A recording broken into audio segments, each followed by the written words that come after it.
vemos muchos ataques de gobiernos, digámoslos, que tienen una tendencia política muy radical, el caso de China, el caso de Siria, que tratan de buscar objetivos tecnológicos dentro de sus gobiernos opositores, principalmente gobiernos occidentales. Entonces, existe este tipo de motivación, y cada vez que un gobierno se adhiere a otro, por ejemplo, si el gobierno de Perú anuncia una política de adherirse a una iniciativa de Estados Unidos, puede verse también parte de este, digamos, ambiente de ataques cibernéticos, puede volverse un objetivo, y eso ha pasado. Por ejemplo, Francia, cuando empezó a apoyar la intervención de la ONU en el Medio Oriente, empezó a recibir ataques cibernéticos. Entonces, ese es un tipo de motivación. Hay otro tipo de motivación que también corresponde a nivel de gobiernos para ejecutar ataques, que no es necesariamente una confrontación entre países o entre distintos bandos políticos. Son gobiernos que establecen censura y bloquean infraestructura tecnológica de sus propios usuarios. El ejemplo más claro es China. China tiene un gran firewall, como es conocido, una restricción tecnológica a sus usuarios. Ese es un ejemplo muy grande. De hecho, China hoy en día está actualizando sus mecanismos de seguridad. También se ha dado mucha información de prensa en los últimos días acerca de nuevas tecnologías de seguridad que está implementando China para bloquear a sus propios ciudadanos de acceder o de utilizar la infraestructura tecnológica. Un ejemplo local, se los voy a informar aquí porque fue una solicitud que yo recibí, con todo el respeto. Me parece una motivación restrictiva del gobierno, por ejemplo, de la política del gobierno actual de Venezuela, que restringe a sus usuarios de consultar páginas relacionadas con el dólar. Entonces, el gobierno de Venezuela le pide, por ejemplo, a los proveedores de comunicaciones que restrinjan a todos los ciudadanos que utilizan esos sistemas de comunicaciones de acceder a información del dólar. Y para asociar este tema, por ejemplo, con el tema de DNS, los proveedores de comunicaciones, como Telefónica, no está claro en Venezuela, Digitel, otros, lo que hacen es establecer este bloqueo en el DNS, porque es el DNS el que asocia a los usuarios con los nombres de las aplicaciones, en este caso todo lo relacionado con el dólar. Entonces, ese es otro tipo de motivación, ¿sí?, que el gobierno puede tener para causar un impacto tecnológico, para causar, digamos, una restricción a nivel informático. La siguiente motivación son los activistas cibernéticos. Entonces, cuando un gobierno, por ejemplo, lanza una política y hay un grupo que no está de acuerdo con esa política de gobierno, también se generan ataques cibernéticos hacia el gobierno, ¿sí? Lo llaman a veces el hacktivismo, ¿sí?, los hackers activistas. En este grupo está Anonymous.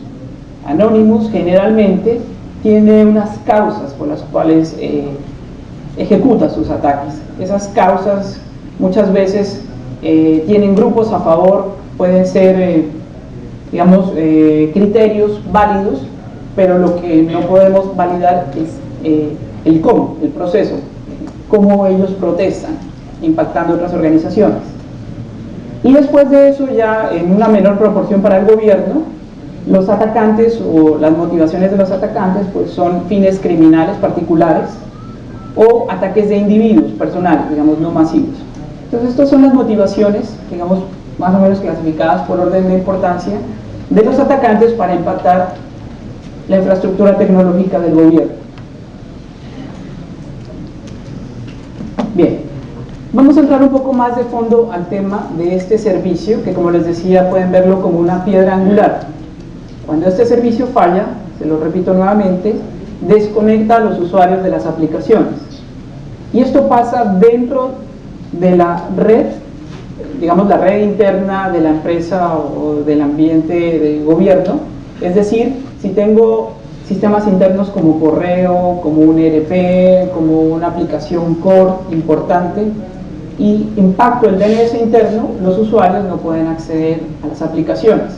Entonces, ¿cuál es el efecto que ven los usuarios? No tenemos red, no tengo acceso a la aplicación. Eso es lo que pasa. Esto se vuelve más grave para los clientes o los usuarios o el público cuando trata de acceder a la infraestructura tecnológica desde Internet. Entonces, en el caso de gobierno, hay iniciativas en toda Latinoamérica de gobierno en línea de ofrecer sus servicios, por ejemplo, impuestos en línea, de ofrecer sus servicios de información, de seguridad, por ejemplo, de chequear los registros de seguridad de una persona. Todo ese tipo de iniciativas son servicios que entidades de gobierno ponen disponible a los ciudadanos en Internet. Cuando se afecta el DNS que asocia el nombre de esa plataforma en Internet, los usuarios, los ciudadanos no pueden acceder a esos servicios. Entonces empieza a haber reclamos, empieza a mencionarse que el gobierno no tiene una infraestructura tecnológica adecuada, que no tiene seguridad adecuada, que sigue habiendo burocracia, que realmente no se tiene el nivel tecnológico adecuado en este sentido. Entonces, el DNS es un elemento que puede causarles muchos problemas, ¿sí? ¿Cuál es la diferencia entre el DNS interno y el DNS externo? El DNS interno generalmente es utilizado por empleados dentro de una red que es administrada por un encargado, un responsable interno, es decir, puede establecer controles o puede dictar una política de cómo utilizar internamente los computadores, la red, los recursos tecnológicos. La diferencia es que cuando yo expongo, digamos, un dominio público, establezco mi plataforma, por ejemplo, de pago de impuestos en línea, lo estoy exponiendo a Internet, que es una red que no controlo, que es una red llena de riesgos. Entonces, el nivel de riesgo que hay en Internet es mucho mayor, digamos, que el nivel de riesgo que puedo identificar dentro de las organizaciones. Generalmente, hay algunas excepciones, por ejemplo, en las universidades o instituciones educativas, que también hay de gobierno, donde muchas veces el administrador de la red no tiene mucho control sobre los estudiantes, por ejemplo, pueden ser muy inquietos. Sin embargo, la red con mayores riesgos es Internet. Entonces, es ahí donde se necesita trabajar más la parte de seguridad en torno a este servicio. El protocolo de DNS, como una estandarización, está dentro o se utiliza principalmente dentro de lo que es IPv4, que tiene sus debilidades en seguridad. Y aparte de eso es un protocolo UDP. UDP es que no es orientado a conexión, digamos, es un protocolo más sencillo, donde el servicio está abierto, está disponible para que se le hagan consultas. No se hace un chequeo de la conexión como en TCP, no hay temas de autenticación del usuario, generalmente en el uso del DNS, entonces es muy fácil explotar. Es muy fácil explotar el DNS y se ha venido haciendo durante los últimos años. Se ha tratado de alterarlo, envenenarlo, se ha tratado de tomar el control del DNS, pero hoy en día lo que más se busca es que el DNS pare de funcionar, que se cause una negación de servicios. Hoy en día podemos diferenciar dos grandes categorías de amenazas o ataques asociados a esas amenazas.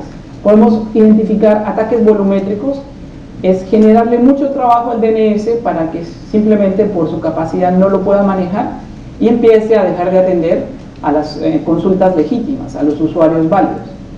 Esos son ataques volumétricos que generalmente conllevan mucha generación de tráfico. Y hay otro tipo de ataques que son especializados en el protocolo.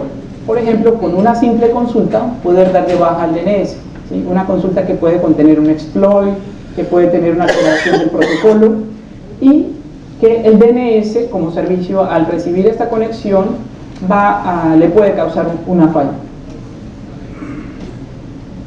En gobierno, digamos, el mayor riesgo estaría dentro de ese DNS que está recibiendo consultas desde Internet.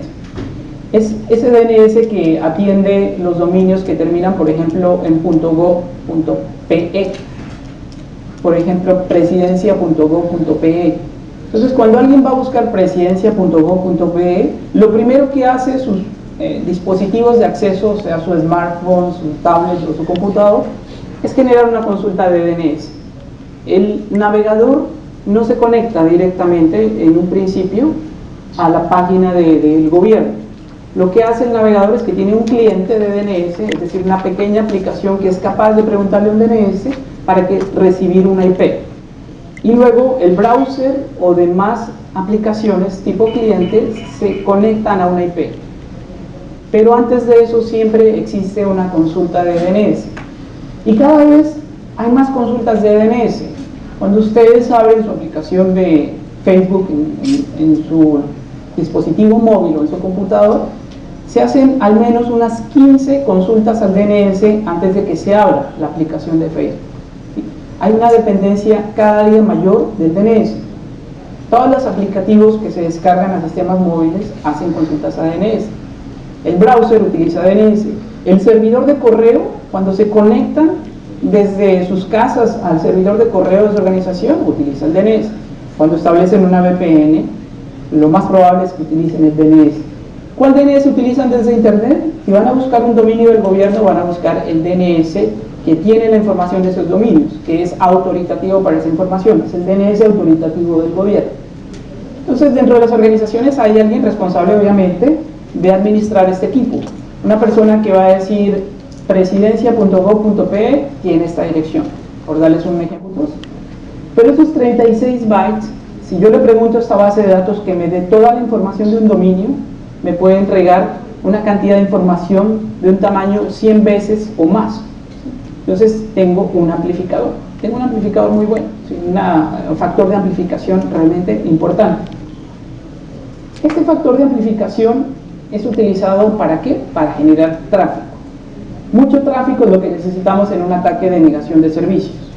Entonces, cuando yo encamino toda esta respuesta del DNS hacia un objetivo, entonces lo voy a inundar de tráfico. ¿Ok? Aparte de eso, el DNS, como yo les mencioné hace unos minutos, es un protocolo que no está orientado a conexión. Él recibe una petición y no tiene manera de chequear si la persona o la IP que hizo esa consulta es real o no. Se da lo que se llama suplantación de IPs muy frecuente. Entonces yo desde mi computador puedo enviarle una consulta al DNS del gobierno de Perú, por ejemplo de la presidencia, pero no voy a poner mi IP, voy a poner la IP de una infraestructura del gobierno de Chile, ¿sí? Entonces voy a hacer una consulta al DNS de Perú y voy a suplantar una IP de Chile. Todas las respuestas que este servidor envíe se las va a enviar a ese objetivo que es una infraestructura que está en Chile, por ejemplo en el gobierno de Chile. Entonces el gobierno de Chile va a recibir esa inundación de paquetes, ese ataque de negación de servicio porque no va a poder contenerlos. Ahora, con un solo DNS no es suficiente, es decir, esa cantidad de paquetes que me genera una consulta no es suficiente. ¿Esto cómo se masifica? Se masifica de dos maneras. Lo primero es que empiezo a hacer muchas consultas a este mismo servidor. Y lo segundo es que lo distribuyo, es decir, que no voy a hacer consultas desde una sola fuente, sino desde muchas fuentes, es decir, hago un ataque distribuido. Entonces, este es uno de los temas más comunes de negación de servicio, amplificar la cantidad de tráfico. Entonces, yo utilizo la infraestructura de DNS, por ejemplo, del gobierno, para atacar un objetivo. Ese es número uno. Número dos, el DNS del gobierno, cuando empieza a recibir muchas peticiones de este tipo, también va a causarle problemas. Va a causarle problemas, por ejemplo, de lo que llamamos de salida de respuestas, lo que se llama de tráfico outbound. Generalmente enfrente de un DNS hay un firewall. Los firewalls están especializados, digamos, en hacer seguridad a nivel de varias capas, a nivel de capa 3, capa 4, TCP, aplicación. Sin embargo, los firewalls, a veces cuando tienen un amplio espectro de aplicaciones que atender, no profundizan tanto en cada uno de los servicios. En particular, cuando hay paquetes pequeños, un firewall tiene una demanda muy alta de procesamiento. El tráfico de DNS son paquetes pequeños, entonces cuando el firewall lo recibe, no dedica muchos recursos porque si no se consumirían muchos de esos propios recursos y le podría empezar a afectar. El firewall puede empezar a degradar su performance. Entonces el firewall generalmente hace chequeos, digamos, de la composición del paquete, pero no entra a ver el payload. Ese es uno de los aspectos que se ve más en el firewall. Entonces, ¿qué es lo que pasa?